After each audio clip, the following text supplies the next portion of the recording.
Salam, jemaat yang disulitin Tuhan, puji nama Tuhan. Kita kembali berjumpa dalam perenungan firman Tuhan di siang hari ini. Mari sebelum kita merenungkan firman Tuhan, kita berdoa. Bapa yang baik, Roh Kudus, tolong kami.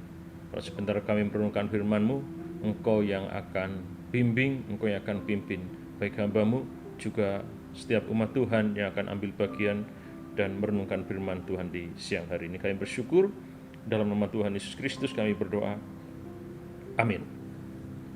Di nama Tuhan, perenungan siang hari ini saya berikan judul Jangan Ragu.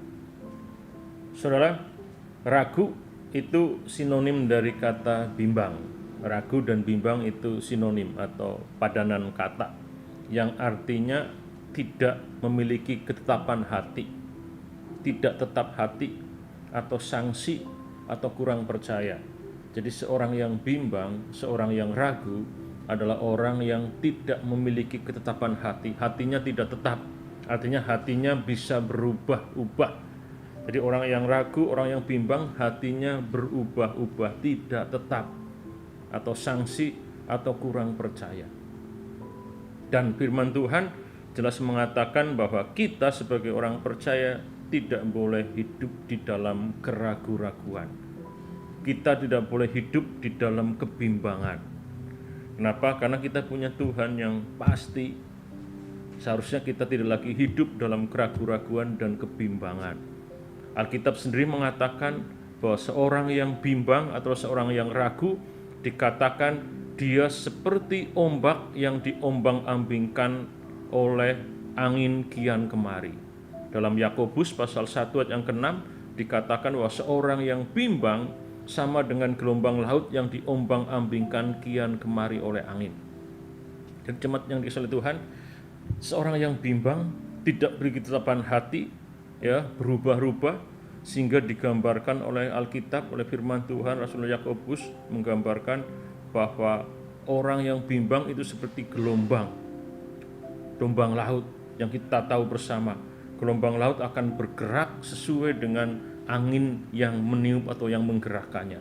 Angin bertiup dari barat, dia akan bergerak dari barat ke timur. Angin akan bertiup dari timur, dia akan bergerak dari timur ke barat. Pokoknya apapun yang menggerakkan, apapun yang terjadi sekitar dia, ya, itu yang akan mengendalikan. Kenapa? Karena tidak punya ketetapan. Jadi orang yang bimbang juga seperti itu. Orang yang ragu juga seperti itu. Ya, akan terpengaruh dan akan digerakkan oleh situasi, oleh apa yang terjadi sekitar kita. Itu kenapa, ya, tidak heran orang-orang Kristen yang masih dalam keraguan-raguan, dalam kebimbangan, digerakkan oleh kondisi di sekitar, apa yang terjadi di sekitar. Makanya kadang kita melihat semangatnya luar biasa dalam melayani. Kenapa? Karena ada yang menggerakkan. Ada sesuatu yang terjadi dalam hidupnya sehingga merangsang dia untuk setia, untuk giat dalam pelayanan. Tapi waktu yang lain berubah. Ada sesuatu yang terjadi dalam hidupnya membuat dia tidak lagi giat dalam pelayanan. Kenapa? Karena belum memiliki ketetapan hati, masih ragu, masih bimbang dalam mengerjakan sesuatu. Dalam konteks ini misalkan dalam melayani, dalam mengiring Tuhan dan seterusnya. Jadi digerakkan oleh apa yang terjadi sekitar. Jadi saudara, itulah orang yang bimbang, itulah orang yang ragu-ragu. Saudara, kita akan belajar sebagai umat Tuhan, jangan lagi hidup di dalam keraguan-raguan. Kita akan belajar dari Matius pasal 28 ayat yang ke-17. Dikatakan, ketika melihat dia, mereka menyembahnya, tetapi beberapa orang ragu-ragu. Jadi ini konteksnya adalah ketika para murid, ya, diminta oleh Tuhan Yesus ke satu tempat, ya, Alkitab menyebutkan itu Bukit Zaitun, sebelum Tuhan Yesus terangkat ke surga. Kalau saudara baca, konteksnya menceritakan seperti itu. Dan pada saat mereka melihat Tuhan Yesus, mereka sebagian menyembah dan sebagian ragu-ragu. Jadi saudara, hari ini kita belajar yang pertama, jangan ragu-ragu menyembah Tuhan. Jangan ragu-ragu dalam menyembah Tuhan. Sebagai orang yang percaya kepada Tuhan, Seharusnya kita memiliki ketetapan hati. Hati kita tidak berubah-ubah. Kita yakin betul kita tidak sangsi dalam menyembah Tuhan.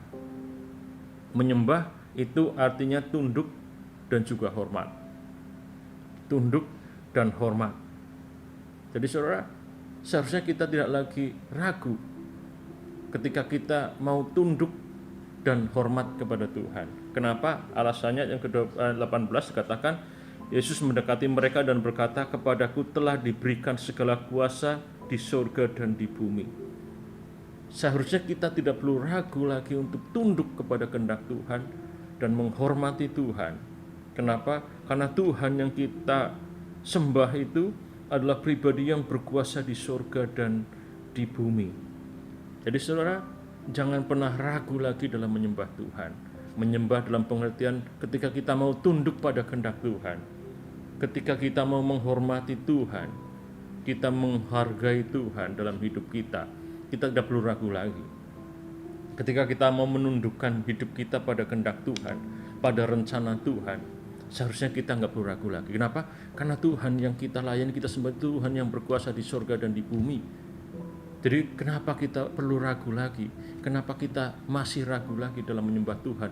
Dalam tunduk pada kehendak Tuhan, yakin ketika kita hidup dalam kehendak Tuhan, Tuhan akan melakukan yang terbaik. Kenapa? Karena Tuhan punya kuasa di surga dan di bumi.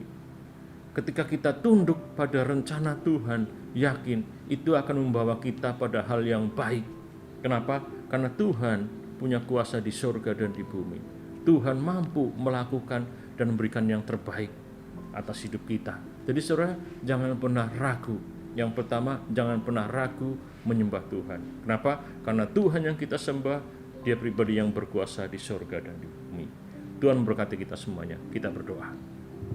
Roh Kudus, tolong kami. Roh Kudus, mampukan kami untuk bukan sekedar mengerti, memahami akan firman Tuhan, tetapi kami hidup di dalam firman Tuhan. Kami tidak lagi menjadi orang yang ragu dalam menyembah Tuhan, tapi kami menjadi orang yang memiliki ketetapan hati, punya komitmen untuk menyembah Tuhan, karena kami yakin Engkau Tuhan yang berkuasa di surga dan di bumi. Kami bersyukur Tuhan, dalam nama Tuhan Yesus Kristus kami berdoa.